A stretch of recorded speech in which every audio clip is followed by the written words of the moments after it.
Hello everyone, this is Iron Mark 3, and today I've got an episode of What You Doing for you. I got asked the question, and I was playing on Infinifactory, which I just got and been playing for the last few hours. It's an early access game on Steam, and really it is more of a puzzle game from the same people who made Space Chem, I believe. And it does show this by having an input or series of inputs on the game's map and an output structure or arrangement that you need to make. Really that's all there is to it, which makes it more of a puzzle game, and that is the main focus of the entire thing. You have the inputs, you have the output you need to make, and you have occasionally these fixed structures on the map. They're either conveyors or tools. In this case it's a metal mill, and you've got to use it all and the blocks provided, of which there seems to be a fair amount, just to create the output pattern, which is sometimes 2D, sometimes 3D in this case, and just deliver 10 of them and you complete the puzzle. Now, I got asked the question just when I was finished with this particular one, so I'll show off what I worked out for it.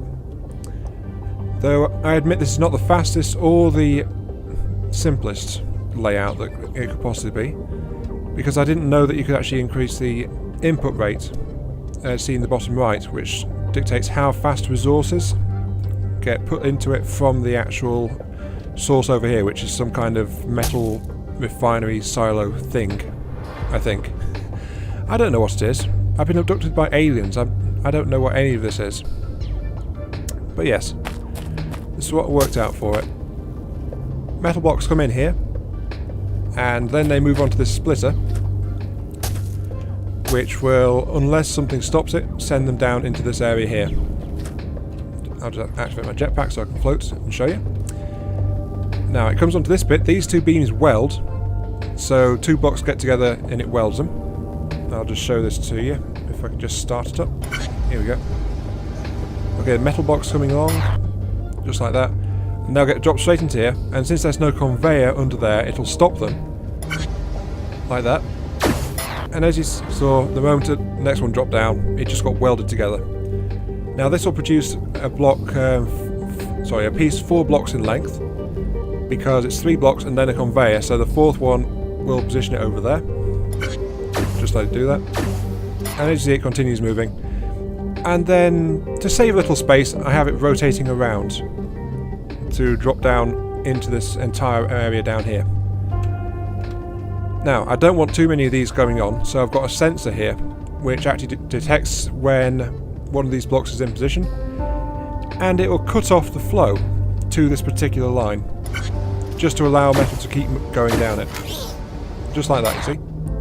That pusher extended and it's blocked this particular piece of metal. So now it continues along here, like that. Now this is producing another length for the other part of this particular arrangement, which is actually a claw for a drilling machine of some kind, a mining machine. But that shorter one is only 3 blocks, so that's 2 blocks there, then a conveyor.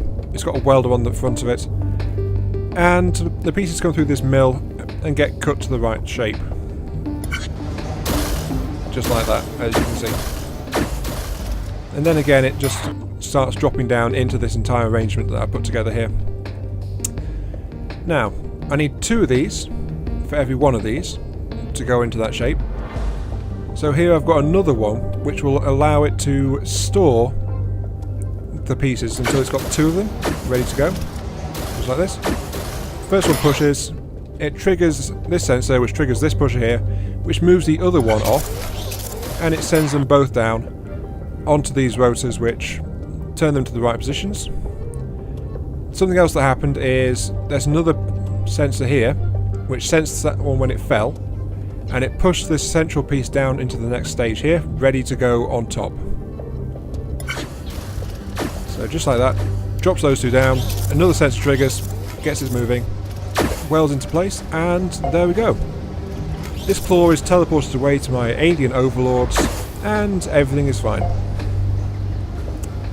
Unfortunately, I built this machine on the slowest possible speed setting, so, you know, there are faster arrangements available. This isn't really fast or efficient. It just gets the job done, and it's a nice little solution to the puzzle, I think. And it will get there in the end. I'll just accelerate it there. And really, this is what Infiniminer consists of. It gives you a solution that you need to reach, sources, and then you have to work out the rest for yourself.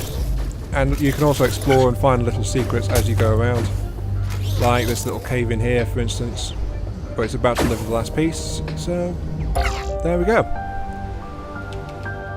Now, at the end of each level, it gives you this particular overview, which gives you a cycle score and a footprint score. This is very much like the previous game, Space Chem. The footprint score is how many blocks you've used to complete the particular map. Less is better, but you can see the averages of all the people that's played it. So I'm a little below average on that. While cycle score is how quickly you manage to complete it, and yeah, there's a bit of a difference there. A lot of people have got really, really low scores there. I'm not sure how, but I am again somewhere around middle of the range. And that is really the option. Sorry, that is really the result of this particular game and this puzzle. But yes, I am back in my cell now. My spacious accommodations, which my alien overlords have been so kind to give me. Sadly, no food has been dispensed, so whatever. And that is really all there is to it. Yes, my trophy, Kangaroo Kickers 09. Just there. And the other thing I got in a performance review is Armpits of Iron. Such riveting distractions they've got in this place. I don't know. Oh, I threw it in the sink. Oh well, who cares? But yeah, this is well, God damn it. Yeah, this is Infinifactory, and it is quite a nice little puzzle game, actually. Just a bit of fun, bit of complexity. Really just trying to create things and get through things and all that stuff. Like, there is one where it's not this one. This one is just producing those various blocks there. Because a good example of the different shapes that you get sometimes is, here we go, javelin. It's stuff like this where you have to build missiles. Just because. But yes. Each puzzle's got different solutions. And things like that. And there we go, completed missile. I don't know, I just like making these little constructions which do things. So, I don't know. But yeah, that is an episode of What You're Doing. This is I Am Mark V, and thanks for watching. Now, if you'll excuse me, I'm just going to go back and lounge around in myself a while. Yeah. See you later.